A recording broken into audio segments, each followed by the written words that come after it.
Olá, tudo bem? Está no ar o Univerciência, o primeiro programa brasileiro fruto de uma parceria entre TVs e instituições públicas de ensino superior nordestinas. Aqui, a gente acompanha a ciência produzida no Nordeste brasileiro. Confira agora os destaques da edição de hoje. Instituto Federal do Maranhão desenvolve projeto que incentiva inovação e educação.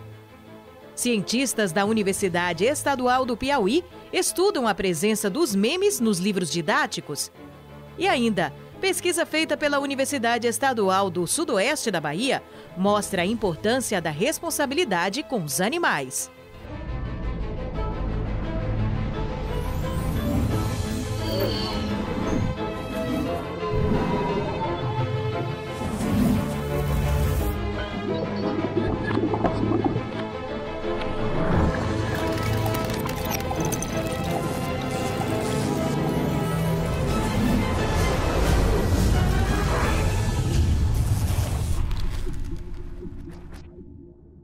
Educação é um fator primordial para o crescimento do país. Com o objetivo de prestar serviços para resolver os problemas da comunidade, o Instituto Federal do Maranhão desenvolveu o projeto Fábrica de Inovação.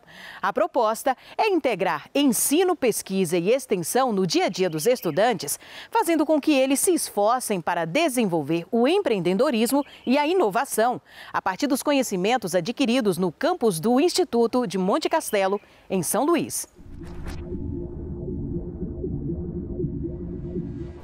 Aqui, os operários da Fábrica de Inovação, alunos e professores do Instituto Federal do Maranhão, buscam prestar serviços inovadores para a comunidade. A concepção é exatamente através da indissociabilidade entre ensino, pesquisa e extensão, identificar um problema real da sociedade, trazer esse problema para cá, para a fábrica, e aí os nossos alunos, juntamente com seus professores, irão pesquisar, irão buscar uma solução para esse problema e em seguida a gente dá a devolutiva para a sociedade com a possível solução para aquele problema, né? E a ideia é que esse problema possa ser de qualquer área do conhecimento, qualquer área da pesquisa, porque o Instituto dispõe de pesquisadores em todas as áreas do conhecimento.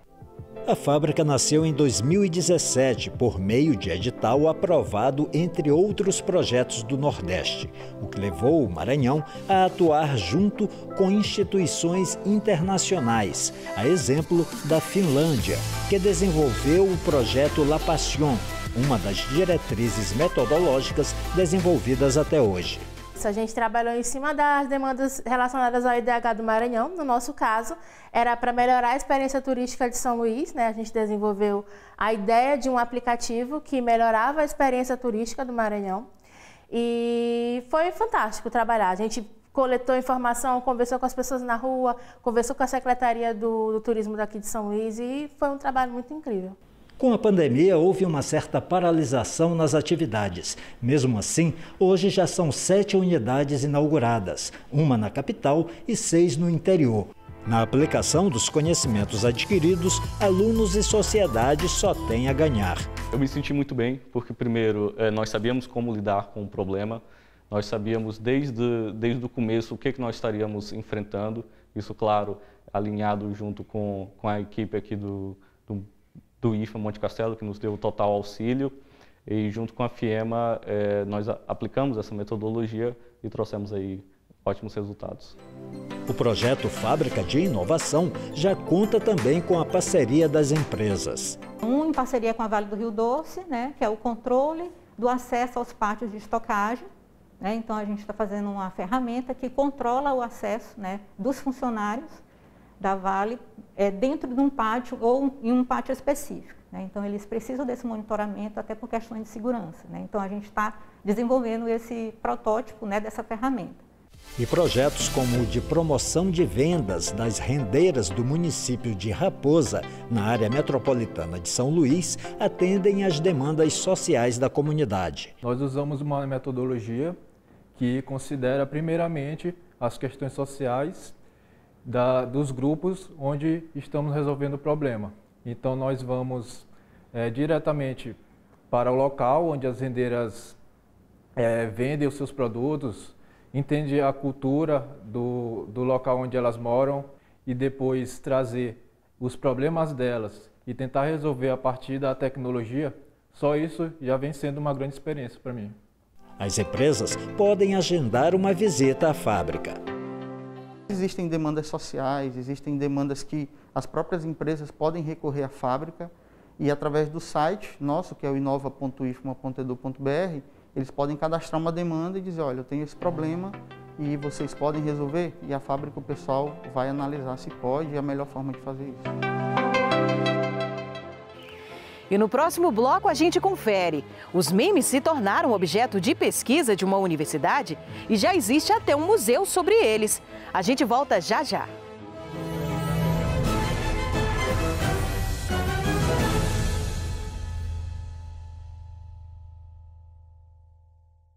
O suicídio é visto como tabu na sociedade, apesar de estar presente em toda a história da humanidade. Uma pesquisa realizada pelo Departamento de Serviço Social da Universidade Federal de Sergipe busca não apenas entender o ato, mas a partir dos estudos realizados, encontrar caminhos para a prevenção. A pesquisa ela é intitulada como Tentativas de Suicídio. É o terceiro PIBIC que nós fazemos sobre tentativa de suicídio e suicídio. São eventos que eles têm uma similaridade. E o terceiro PIBIC nós tivemos 2 planos de trabalho. Um que foi sobre tentativas de suicídio no Brasil e o segundo sobre as correlações entre automutilações e tentativas de suicídio. A nossa pesquisa ela teve como objetivo principal analisar qual era o perfil das pessoas que tentavam suicídio aqui no Brasil.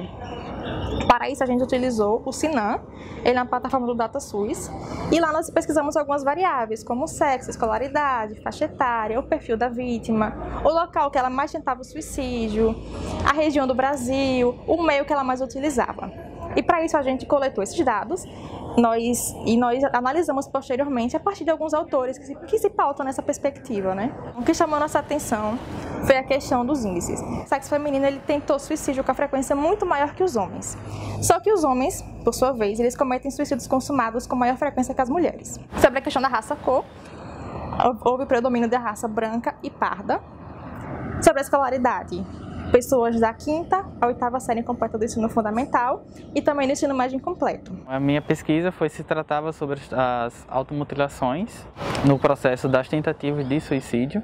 Foi utilizado a plataforma DataSUS e o Sistema Nacional de Agravo de Notificações do Sinan, né, que é o principal plataforma hoje que se encontra esses casos. A automutilação se coloca como uma válvula de escape para eles se livrarem por um certo momento daquela dor psíquica e passe para uma dor física.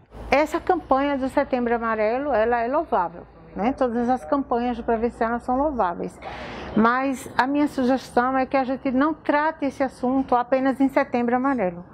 Setembro Amarelo a gente evidencie, né? É o mês dedicado à prevenção do suicídio. Divulgue os serviços que acolhem essas pessoas, que discutem essas questões, mas que não fique parado, restrito ao Setembro Amarelo. E outra questão também que eu acho que merece muito destaque é se tratar as pessoas que estão envolvidas nos episódios de suicídio, no caso as famílias, os amigos, o convívio dessas pessoas, né? Quando elas cometem suicídio ou quando elas tentam, para que a gente possa ter um trabalho de base, as famosas redes de apoio que a gente tanto discute no serviço social. O CVV atende através do número 188, que é um número gratuito, que funciona 24 horas por dia, todos os dias da semana, oferecendo apoio àquelas pessoas que precisam conversar, que precisam desabafar, que precisam falar sobre as suas angústias.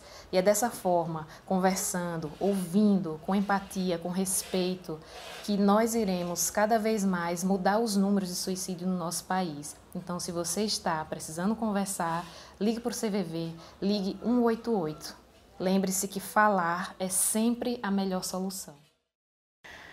Meme é um termo grego que significa imitação, mas na internet ele acontece sempre que um assunto ganha popularidade e viraliza. Qualquer vídeo, imagem, frase, ideia ou música utilizados com bom humor e ironia pode se tornar um meme.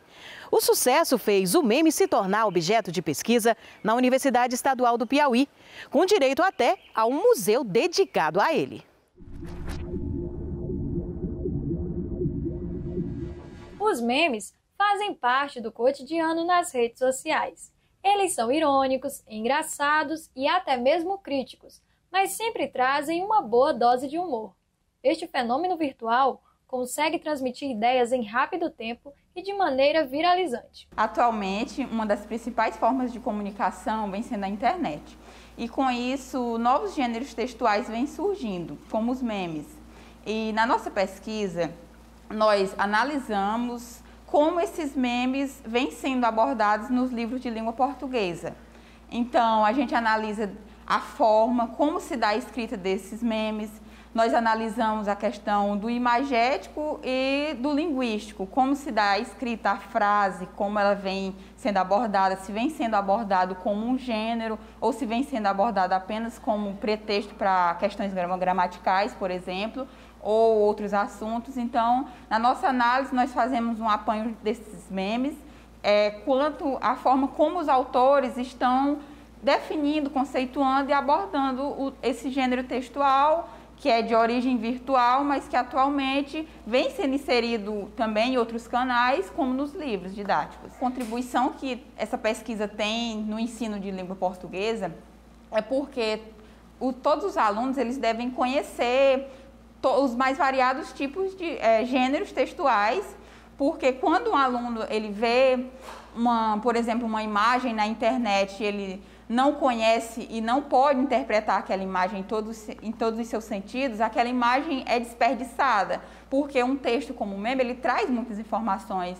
Então, a gente apresentar o meme na sala de aula como sendo um gênero é importante para a questão da bagagem cultural, o aluno se desenvolver até na escrita, na leitura. Na nossa pesquisa estamos investigando como levar isso para a sala de aula, como investigar esse gênero de texto que tem circulado hoje cada vez mais na internet para poder refletir sobre vários elementos, vários fatores linguísticos possíveis de ser estudado a partir dele. Os memes também fazem parte do contexto regional.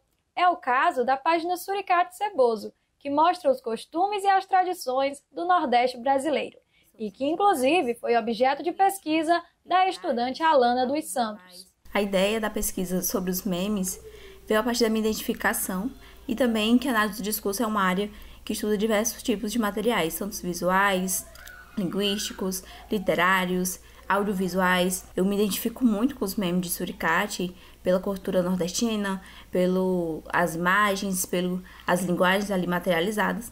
E aí a gente escolheu essa materialidade por ativar vários estereótipos e por mobilizar várias culturas, tanto a cultura nordestina, fazendo aí uma ponte para com as culturas não nordestinas, os discursos materializados nos memes, tanto materializados no imagético como no linguístico, que esses discursos promovem discursos do patriarcado, de tradicionalismo, do nordestino, do orgulho de ser nordestino, do respeito aos mais velhos, da religiosidade, pontos que são recorrentes e bem fortes no povo nordestino e que a gente observou nesses memes. Ao se falar de memes, o primeiro ponto a se observar é que o efeito de humor produzido por ele depende não apenas da suposta intenção de quem o produziu, mas também daquele que vai interpretá-lo. Basicamente, deve-se levar em consideração que aquele que está lendo, visualizando o meme, tem conhecimento das condições de produção daquele meme. Ou seja, grosso modo, o contexto. Se observarmos, por exemplo, a questão das pinturas rupestres, irmos um pouquinho longe, ou bastante longe, e assim voltarmos ao longo da história da humanidade e voltarmos aqui para a atualidade, vamos observar uma potencialidade enorme da humanidade em produzir textos distintos, textos verbo-visuais. E diante disso, a ciência linguística ou qualquer outra área que envolva o campo da comunicação, se assim recortar o meme, terá muito a dizer sobre esse objeto. Os estudos sobre memes ganham cada vez mais espaço no campo da pesquisa. Já existe até mesmo o Museu de Memes, que conta com exposições de obras viralizantes e diversos trabalhos científicos sobre o assunto. E hoje eles são estudados em diversas áreas, aproveitados inclusive do marketing digital por conta da sua característica básica, que é viralizar, engajar. Então, ele pode ser estudado nas mais diversas áreas, na administração, por exemplo, na nossa área da licenciatura, nas mais diversas áreas, para ensinar, para estudar esse fenômeno que é um fenômeno cultural, um fenômeno da linguagem.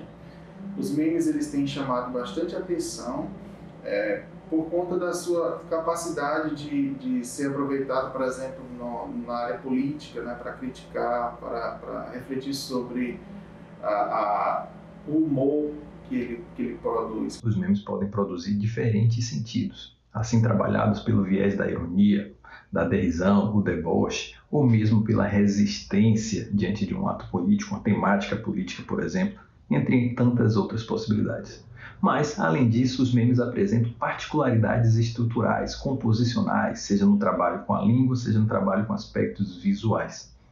Todos esses elementos só engrandecem os trabalhos, as pesquisas que recortam os memes enquanto objeto. E daqui a pouco a gente volta com uma pesquisa feita pela Universidade Estadual do Sudoeste da Bahia, que mostra a importância da responsabilidade com os animais de estimação. É depois do intervalo.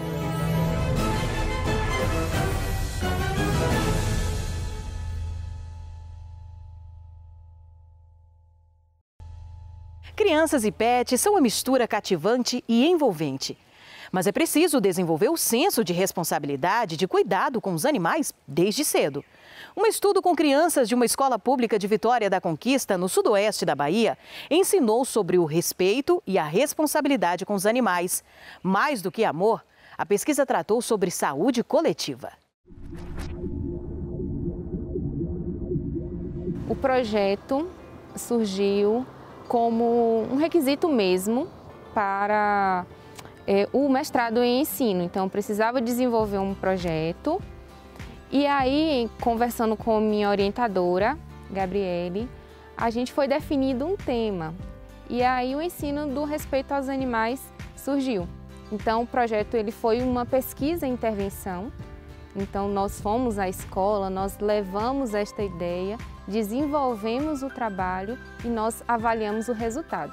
Então, além de ter um resultado positivo para a sociedade, também foi necessário, desenvolver essa pesquisa para a dissertação do mestrado. É uma pesquisa e intervenção, o nosso tema é o respeito aos animais. Então, primariamente, a gente foi à escola para a gente conhecer o que os estudantes sabiam sobre este tema. Então, nós determinamos algumas turmas para fazer a pesquisa. Nós fizemos uma sondagem de conhecimentos para ver o que as crianças pensavam sobre isso, sabiam sobre isso. Baseado nisso, nós fizemos uma sequência de atividades, uma sequência didática. E em cada encontro, nós desenvolvemos algumas atividades sobre o assunto. E ao final dessa sequência, nós também desenvolvemos outras atividades para avaliar todo o processo de aprendizagem que aconteceu durante esse caminho. A gente observa pelo tamanho do nosso município, o número de animais nas ruas, em bairros periféricos, no centro da cidade e a falta de um centro de controle de zoonoses. Então, até o momento, nós não temos um CCZ e, pior, nós temos setores da Prefeitura, da Secretaria de Saúde vinculados a um controle, mas não tem nenhuma atividade educativa nas escolas. Então, o que a gente pensou? Desenvolver estratégias didáticas para abordar isso nas escolas, para que a gente possa ver resultado não a curto prazo, mas a gente acredita que a conscientização com as crianças, eles podem levar essas informações para as suas casas e essa continuidade de atividades pode ter no futuro mais respeito aos animais, a questão do abandono dos animais, a questão que já foi dita da posse responsável, O que é um guardião responsável? Um animal que ele recebe alimento, que ele recebe medicação, ele é vermifugado, ele é vacinado. Então, quando os animais eles não recebem Esses cuidados, eles podem ficar agressivos, eles podem transmitir doenças, que são as zoonoses. E o que acontece? A castração é indispensável, mas isso a gente precisa do setor público para contribuir. Então nós, como universidade, com uma pesquisa vinculada ao mestrado de ensino, a gente quis contribuir com informações e ao final do trabalho de Dayana, a gente também conseguiu fazer uma reflexão nesses alunos, eles puderam desenhar, eles puderam usar arte, eles puderam pintar, eles puderam trazer histórias do cotidiano deles, dos passarinhos que estão presos em gaiolas, dos animais que são utilizados como meio de transporte, como os cavalos. Então a gente não trouxe só a questão dos gatos e cachorros, né? Outros animais que são da fauna urbana e estão convivendo conosco e que merecem empatia e respeito. Para a gente compreender um pouco dessa relação, é importante a gente pensar na saúde única, que faz referência à interação que existe entre a saúde humana, a saúde dos animais e também a saúde do ambiente. Então a gente vai ver que tudo está bem interligado. Por exemplo, quando existe um alto número, um alto índice de animais abandonados, animais dispersos em espaços públicos, isso também pode aumentar a ocorrência de zoonoses, que são doenças transmitidas dos animais para os humanos. Então, além disso, pode aumentar o número de agressões, de acidentes que podem acontecer. Então, ao final disso tudo, a gente conseguiu produzir um produto educacional que está disponível gratuitamente nas plataformas digitais e ele é um guia, ele é uma colaboração para que qualquer professor que queira usar esse material na escola dele, ele pode usar esse produto como inspiração e adequar de acordo com a realidade da sua escola. Esse é o nosso objetivo. É fazer essa parceria com a Prefeitura Municipal, com a Secretaria de Educação, integrar a Secretaria de Saúde e a Secretaria do Meio Ambiente, porque isso é uma questão de saúde única. É uma questão de meio ambiente, de saúde animal e de saúde humana. E com essa integração entre os setores, a gente pode criar projetos integradores dentro das escolas, mesmo que isso não seja incluído no currículo de uma disciplina específica. No EduCaps, é um portal que a pessoa vai digitar EduCaps, vai digitar lá respeito aos animais e ali já vai aparecer alguns títulos relacionados e o trabalho já vai estar lá disponível para baixar gratuitamente em PDF. Ele é todo colorido, ele tem um manual para os professores, ele tem material para o professor imprimir e recortar e organizar. Então, assim, na verdade o objetivo é facilitar a vida daquele educador que quer abordar esse assunto na escola. A gente apresentou esse tema, né, para todos e eles já ficaram animados, até porque quando a gente fez um levantamento de quantos estudantes tinham animais de estimação, cerca de 85% tinham. Então é realmente algo muito comum. Então é um tema que já está muito próximo deles. E alguns estudantes, apesar de não terem animais de estimação, têm contato diretamente ou indiretamente quando passa pela rua, quando vê um animal. Então a gente tentou despertar justamente esse senso de empatia, que é olhar para aquele ser vivo, para aquele animal, com respeito, com cuidado. Então, se algum deles, por exemplo, tivessem o desejo de ter um animal, a gente orientava, você pode adotar um animal ao invés de simplesmente comprar. Então, a gente tentava suscitar neles essas questões de que o animal ele precisa de alimento, ele precisa de moradia, ele precisa de atenção à saúde. Então, além de suscitar o respeito aos animais que estão dispostos em qualquer espaço, a gente também tentava suscitar a guarda responsável, que é quando você tem um animal de estimação, você deve se dispor, se comprometer a oferecer tudo o que é necessário para a sobrevivência e para o bem-estar dele também. O Universiência de hoje vai ficando por aqui. Na próxima edição, a gente continua conhecendo mais trabalhos científicos do Nordeste brasileiro. Tchau, tchau e até lá!